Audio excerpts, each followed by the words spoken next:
আমাদের মাননীয় প্রধান উপদেষ্টা প্রফেসর মোহাম্মদ ইউনূসকে উদ্দেশ্য করে কিছু বলতে আসছি। স্যার, আপনি আমাদের পরম শ্রদ্ধাভাজন। স্বাধীনতা যুদ্ধের পরে দেশের সবচেয়ে কঠিন একটা সময় আপনি এই দেশের হাল ধরছেন, কোটি কোটি বীর জনতার ইচ্ছাকে সম্মান জানায়। আপনার সাফল্য এই দেশের আপামর জনগণের সাফল্য। আমাদের প্রিয় মাতৃভূমি বাংলাদেশকে একটা স্বাধীন, সার্বভৌম এবং গণতান্ত্রিক রাষ্ট্র হিসেবে পুনঃপ্রতিষ্ঠিত করতে হলে আপনার সফল হওয়া ছাড়া আমাদের সামনে কিন্তু আর কোনো বিকল্প নাই স্যার। আমাদের পবিত্র অঙ্গীকার হচ্ছে আপনার সাফল্যে সর্বতোভাবে সহায়তা করা। আমি সম্প্রতি বলছি যে দেশে এখন যেহেতু কোনো বিরোধী দল নাই, সেহেতু আমরাই একটা গঠনমূলক বিরোধী দলের ভূমিকা পালন করার চেষ্টা করব, অনেকটা শ্যাডো ক্যাবিনেটের মতো। আমরা আপনার সরকারের ভালো কাজগুলির প্রশংসা যেমন করব, তেমনি ভুল ভ্রান্তিগুলো অকপটে তুলে ধরব। আশা করি আমাদের এই সমালোচনাকে ভুল না বুঝে ইতিবাচকভাবে নেবেন। এই কথাটা এইভাবে বলার দরকার ছিল না, কিন্তু বলতেছে এই কারণে যে দুঃখজনক হলেও সত্য, এই দেশে সমালোচনা সহ্য করার সংস্কৃতি এখনো তৈরি হয় নাই। আপনি এই ব্যাপারে পথ দেখাবেন বলে আশা করি। আজ আমাদের সাম্প্রতিক ইতিহাস থেকে কয়েকটা ঘটনার কথা উল্লেখ করব যা আপনার আগামী দিনগুলোর জন্য প্রাসঙ্গিক।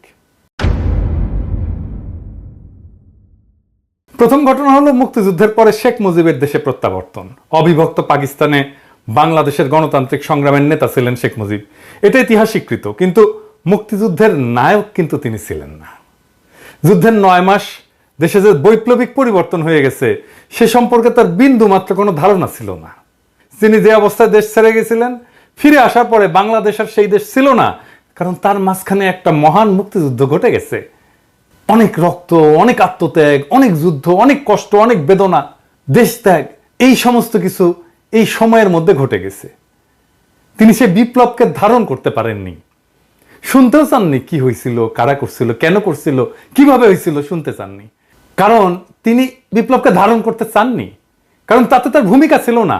ফলে তিনি চড়ে বসছিলেন উল্টো রথে, এবং এই উল্টো রথে চড়ে বসাটাই এদেশের মানুষের জন্য এবং কি তার জন্য করুণ ফলাফল বয়ে আনছিল। আমরা সবাই জানি, এটা একটা কঠিন সত্য। আপনি স্যার কিছু মনে করেন না, এইটার সাথে আপনারও মিল আছে মুজিবের এই ঘটনার সাথে। আপনি কিন্তু আমাদের দ্বিতীয় মুক্তিযুদ্ধের নায়ক না, এর নায়ক আমাদের বীর ছাত্র জনতা। শেখ মুজিব অবিসংবাদিত ছিলেন বলেই 72-এ সবাই তাকে অন্তরের সাথে বরণ করছিল। আপনি সর্বজন গ্রাহ্য বলেই দেশবাসী এবার আপনাকে চাইছে। আমরা আশা করব আপনি মুজিবের মতো ভুল করবেন না। আপনিও যখন বিপ্লব ঘটে আপনি দেশে নাই, আপনি প্যারিসে। আপনি আসছেন বিপ্লব বিজয়ের পরে। তাইলে আপনাকে এখন কি করতে হবে? আপনাকে করতে হবে আমাদের দ্বিতীয় স্বাধীনতার বৈপ্লবিক মর্ম আত্মস্থ করে পুরনো ঘুণে ধরা ব্যবস্থা ধ্বংসস্তূপের উপরে একটা প্রকৃত গণমুখী রাষ্ট্র ব্যবস্থা গঠনের দুরূহ কাজটার উদ্যোগ নেওয়া। এদেশের মানুষের উপরে বারে বারে চাপায় দেওয়া হয়েছে গণতন্ত্র, রাষ্ট্রবিনাশী, স্বৈরশাসন এবং ফ্যাসিবাদ, যা কেবল জনগণের সকল অধিকার হরণ করে একটা প্রবল দুর্নীতিগ্রস্ত ব্যবস্থাই চালু করেনি, তা এদেশের স্বাধীনতা, সার্বভৌমত্ব, আঞ্চলিক অখণ্ডতা বিপন্ন করছে। আমাদের প্রত্যাশা আপনি এই স্বৈরশাসন এবং ফ্যাসিবাদের জানাজা পড়বেন এবং দাফন করবেন, যাতে আর কোনোদিন তা বাংলাদেশের পূর্ণ মাটিতে ফিরে আসতে না পারে। এবার ইতিহাসের দ্বিতীয় ঘটনাটা বলি। আপনি জানেন যে রাষ্ট্রপতি জিয়া হত্যার পরে সেনাপ্রধান এরশাদ তাৎক্ষণিকভাবে ক্ষমতা দখল করেনি। সে সময় মানুষের সেন্টিমেন্ট এমন ছিল যে তাতে তার পক্ষে রাষ্ট্র ক্ষমতা দখল করা সম্ভবই ছিল না। সে ধীরে ধীরে ঠান্ডা মাথায় ক্ষমতা দখলের পরিকল্পনা করে। ঘটনাটা হইতেছে যে পরিকল্পনাটা কিন্তু সে করে না স্যার, করছিল এরশাদ ছিল ভারতের 1 নাম্বার পুতুল। সে কি করছে? সে নতুন রাষ্ট্রপতি নির্বাচন করতে দিছে, যে নির্বাচনে বিজয়ী হয়েছিলেন ভাইস প্রেসিডেন্ট বিচারপতি আব্দুস সাত্তার। প্রেসিডেন্ট সাত্তার আসনে বসার পর থেকে তার শয়তানি শুরু হয়, এরশাদের খেলা শুরু হয়। প্রথমে সে দাবি করে দেশ শাসনে সেনাবাহিনীকে অংশ দিতে হবে। সে প্রস্তাব করে দেশ পরিচালনার জন্য একটা জাতীয় নিরাপত্তা কাউন্সিল গঠন, যার প্রকৃত নেতৃত্ব থাকবে তার হাতে। সে প্রেসিডেন্ট সাত্তারের মন্ত্রীদের কাউকে কাউকে হাত কইরে নেয়, সরকারের ভেতরে বিভাজনের চেষ্টা করে এবং সফল হয়। কাকে হাত করছিল সে? হাত করছিল স্বরাষ্ট্রমন্ত্রী ডাক্তার আব্দুল মতিনকে, এবং পরে কিন্তু মতিন এরশাদের দলে যে জয়েন করে। প্রেসিডেন্ট সাত্তারের সাথে বিশ্বাসঘাতকতা কইরা এরশাদের সাথে হাত মিলায় এক মন্ত্রী বাড়ি থেকে গাল কাটা কামাল নামে এক দুর্বৃত্তকে গ্রেপ্তারের নাটক সাজায়। এটা কিন্তু একটা নাটক ছিল। গাল কাটা কামাল কার শিষ্য ছিল সেটাও আমি জানি, যাই হোক সে গল্পে আর না যাই। এই নাটকটা এরশাদের সামরিক কুয়ের পথ প্রশস্ত করে এবং এটা পোস্ট করছিল ডিজিএফআই, সাজাইছিল। এরশাদ ক্ষমতা নেওয়ার আগে বিদেশি দূতদের মধ্যে একমাত্র ভারতীয় রাষ্ট্রদূতের সাথে সাক্ষাৎ করছিল, একমাত্র। এরশাদ এরপর যে সংসদ নির্বাচন করে তাতে হাসিনার নেতৃত্বে আওয়ামী লীগ হয় বিরোধী দল। এভাবেই ঘুর পথে ভারতের সাহায্যে আওয়ামী লীগ বাংলাদেশের রাজনীতিতে পুনর্বাসিত হয়। এরশাদ হচ্ছে ভারতের 1 নম্বর পুতুল, আর 2 নম্বর পুতুল হিসেবে কাজ শুরু করে হাসিনা। পুরা ক্ষমতা সরকারি দল ভারতের, বিরোধী দল ভারতের। এই হইল ভারতের বাংলাদেশের রাজনীতিতে আবার পা ফেলার সূচনা। এই নাটক যে আবার মঞ্চস্থ হবে না, আপনি কি স্যার সেটা নিশ্চয়তা দিতে পারেন? যে প্রেসিডেন্ট সুপ্পু আপনাকে শপথ দিছে যে পদে বহাল থাকলে সে তো আপনার নিয়োগও বাতিল করতে পারে না? তাকে পদে বহাল রাখা মানে হইল আওয়ামী লীগের প্রত্যাবর্তনের মহাসড়কটা খুলে রাখা। সুপ্পুকে বিদায় না দেওয়া পর্যন্ত আপনি নিরাপদ না। আপনারা এই বুদ্ধি কেউ দেয় না। আপনারা সবাই বলে সংবিধান মেনে চলতে হবে, সংবিধানওয়ালাদেরকে ধরিচ্ছি, দাঁড়ান স্যার, ধরিচ্ছি স্যার, একটু সময় দিছি কিন্তু ধর্ম স্যার, কারা কারাই সংবিধানওয়ালা সেটা ধর্ম। এটা ছাড়াও আমি প্রবল শঙ্কার সাথে লক্ষ্য করতেছি যে 190 এরশাদের কালো ছায়া আপনার এবং আপনার সরকারের উপরে দীর্ঘ থেকে দীর্ঘতর হচ্ছে। আপনার উপরে চাপাই দেওয়া হয়েছে বেশ কয়েকজন উপদেষ্টা যাদের সাথে বিপ্লবের কোনো সম্পর্ক নাই, ন্যূনতম কোনো সম্পর্ক নাই। আমরা বুঝতে অক্ষম 1-11 3জন কুশীলব জায়গা পাইছিল প্রথমেই আপনার উপদেষ্টা পরিষদে, আবার আরো 2 জনকে নিলেন, আলী ইমাম মজুমদার আর জাহাঙ্গীর আলম, 2 জনই তো 111-এর লোক। আর ফয়জুল কবির ও তো আবার প্রথম আলো, আর প্রথম আলো তো আবার 111। সব প্রথম আলো 111 মিলে আপনার ক্যাবিনেট হয়েছে। মানে আপনার ক্যাবিনেটে সিঙ্গেল মেজরিটি গ্রুপ হচ্ছে 111। শুনতে পাচ্ছি যে বিপ্লবের সহযোগী কোনো কোনো প্রখ্যাত ব্যক্তিকে আপনার সাথে সাক্ষাতের সুযোগও দেওয়া হচ্ছে না। আমরা কিন্তু জানি স্যার যে কারা এসব করতেছে এবং কেন করতেছে। আরেকটা জিনিস দেখাই স্যার, আপনার উপদেষ্টা হাসান আরিফের পোলা হাসনাত আব্দুল্লাহর ছেলেকে নিজে গার্ড দিয়ে নিয়ে গেছে তার বাড়িতে, পোড়া বাড়িতে দেখাইতে। মালপাত্তি ভালোই নিচ্ছে মাশাআল্লাহ, বুড়াগুলার আয় ইনকাম ছিল না, এখন আওয়ামী লীগ পাহারা দিয়া কিছু কামাবে তার পোলা। আমি বাগড়া দাওয়ারকে আপনার উপদেষ্টারা বলে আমি নাকি উগ্র, হটকারী, আনম্যানেজেবল। কি স্যার বলে না? হ্যাঁ বলে তো। তো আপনার শান্তশিষ্ট, লেজ বিশিষ্ট, লেজের আগে অবশিষ্ট সুশীল সদা উপদেষ্টাগুলোর কাজ কাম দেখেন স্যার, দেখিচ্ছেন তো। বদনাম করলে ওদের হবে না, বদনাম হবে স্যার আপনার। আপনার একটা গল্প বলি স্যার, গানের গল্প তো মানে আপনার পছন্দ হবে। ওই গাই গরুর বাছুর মারা গেলে গরু কলে দুধ দেয় না স্যার, খালি লাথি দেয়। ওই গাই গরুর দুধ শুকা যায়। তো তখন গোয়ালা করে কি আপনি জানেন এটা স্যার, অনেকে হয়তো জানে না, আমার ক্ষুদ্র ভ্রাতা ভগিনী জানে না। তো গোয়ালা বাছুরের চামড়া ছাড়ায় ওর মধ্যে খড়ার ভুসি ঢুকায় ঠেসে ঠেসে। বোকা গরু মনে করে যে তার বাছুর বাইসে আছে, তখন সে লাথি দেয় না, দুধ দেয়। হাঙ্গেরের শত শহীদের রক্তে কেনা বিপ্লবের বাছুর কি মরে গেছে স্যার? হ্যাঁ, তাই ভিতরে ঠাইসা ঠাইসা 111 ঢুকাইতেছেন আপনি, একটার পর একটা ঢুকাইতেছেন। আপনারা মানা করিচ্ছি তারপরেও ঢুকাইতেছেন। আপনারা স্যার 2 জনের নাম দিয়েছিলাম স্যার, আপনি জানেন যে এনাদেরকে উপদেষ্টা করেন, করলে ভালো হবে, বিপ্লবের ভালো হবে, দেশের ভালো হবে। আপনি তো কথাটা রাখলেন না স্যার। যাই হোক, আমি কলে সবার আমল নামা এক এক করে কয়ে দিতে পারি যাদেরকে উপদেষ্টা বানাইছেন। কমু কিন্তু আজকে করলাম না, কিন্তু পরে কমু।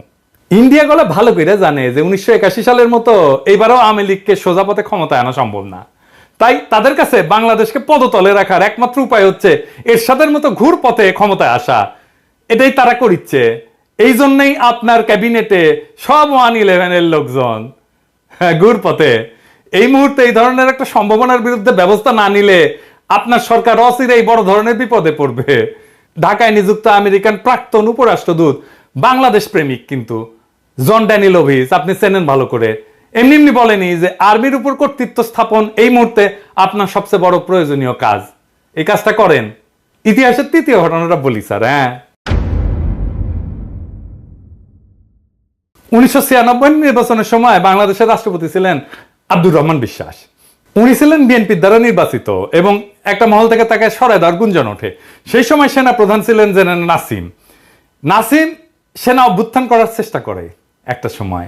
প্রেসিডেন্ট বিশ্বাস তাৎক্ষণিকভাবে তাকে পদচ্যুত করেন।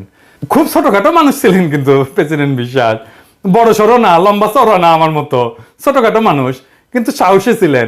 এই সাহসী কাজের জন্য প্রেসিডেন্ট বিশ্বাসের কিছু হয়েছিল? কিছু হয় নাই। কেউ তার কেশাগ্র স্পর্শ করতে সাহস করে নাই।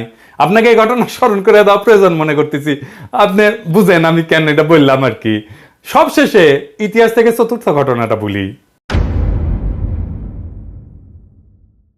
এটা স্যার কলে আপনাকে নিয়ে, স্যার আপনি প্লিজ আমাদের ভুল বুঝবেন না, আমি জানি আপনি স্যার ১/১১ পরে নাগরিক শক্তি নামে একটা রাজনৈতিক দল গঠন করছিলেন, অনেকে আসছিলেন কিন্তু আপনার পাশে, এইভাবে যে একদিন পরে দেশে একটা সুস্থ ধারার রাজনীতি শুরু হইতে যাচ্ছে। আপনার অনেক সাকসেস দুনিয়াতে, কিন্তু আপনার একটা ফেলিয়ার ছিল স্যার, আপনার নাগরিক শক্তি আপনার রাজনীতি করতে পারেন নাই।